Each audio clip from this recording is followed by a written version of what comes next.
What is going on today, guys? We are in the office today. I'm gonna be answering a question today for all my SMMA owners who watch and have subscribed to my channel, which I greatly appreciate. And after, owning a $3 million agency, I'm gonna be going over all of the things that I would have done better in the beginning. And if I was starting from scratch, what I would do exactly, okay? And Chloe's in the office today with us. What are you doing? She's my new French bulldog that I got, but I'm gonna take a walk with you guys. We're gonna go over some stuff.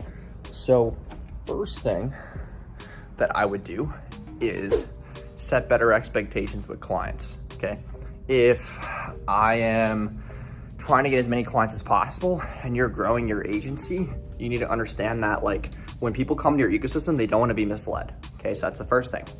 Number two is I would have contracts in place. I did not have contracts in place, and that really caused a lot of headaches. I love our sign here, by the way, but that was huge for us. When we were able to get clients in the right state of mind, be like, hey, listen, we want you to stay for 3 months, 5 months, 6 months, and they were willing to sign those contracts. That was more clarity for me to know our income, to know, obviously how fast we can grow the business, how much money I was making, etc. The third piece is raising my prices because I was attracting the wrong clients. There was a time where I was charging like $500, $750 a month. That's just not gonna work. That's just not very scalable. I'm actually gonna show you guys the conference room in here, which is actually really nice. This is where we're gonna be having our event in April. If you do wanna come to that event, just hit the link in the description below. It's gonna be live at the Wojo Media headquarters in Daytona Beach. I'm really excited to be hosting it. The view here is gorgeous, nice fountain. It's insane here. Great office building that I was able to grab. And we have the projector in here as well, which is great. Snacks, soda machine, all that fun stuff. But yeah, it's all about those three biggest pieces. And then the fourth one I would say is definitely delegation. Understand that you can't do everything on your own. Delegating a lot quicker. You got to get stuff off your plate faster. I could have hit 10K a month within probably 2 months if I just simply was able to have get rid of the block of delegation, because some people don't want to delegate because they want to be a perfectionist and you're afraid to give things to other people. That's a huge disadvantage for you. You can't do that. You have to be willing to give people confidence and trust in your business in order to actually grow and scale. And now we have 48 employees. We are closing clients every single day. I just got a Stripe notification actually just now for $3 grand. So someone must have just signed on, a sales team must have just closed somebody. So with that being said, there's so many more things that, I would be doing if I were to start from scratch. I don't want to ramble here, but I want to go in a good order.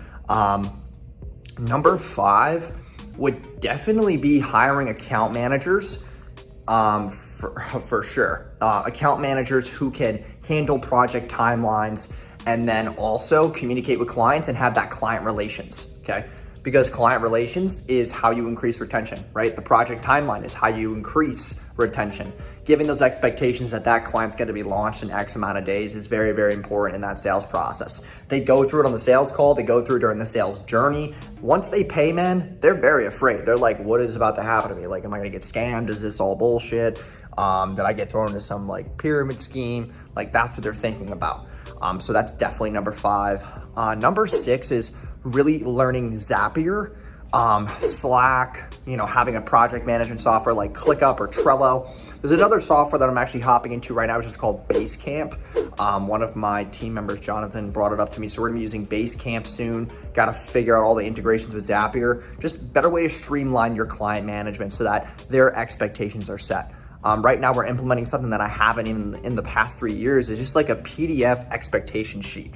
Because I had it in a video form, but no one was really watching it.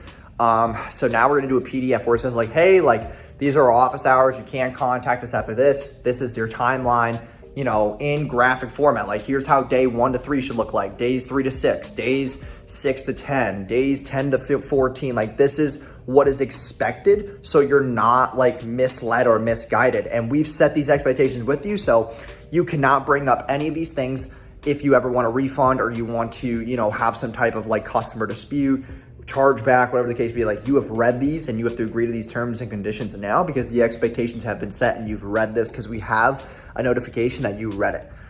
That is just, so viable in the sales process, because it's cool to run an agency, it's cool to close clients, but if you can't keep them, or you can't just at least keep them happy to where they don't want a refund, that's where you can actually have more mental clarity in the business. So you can hire people with predictability, you can collect more cash, not give away refunds and maybe partial refunds, whatever the case may be, but that's huge. Number, I believe this is 6 or 7, is gonna be you need a chargeback software management company, okay?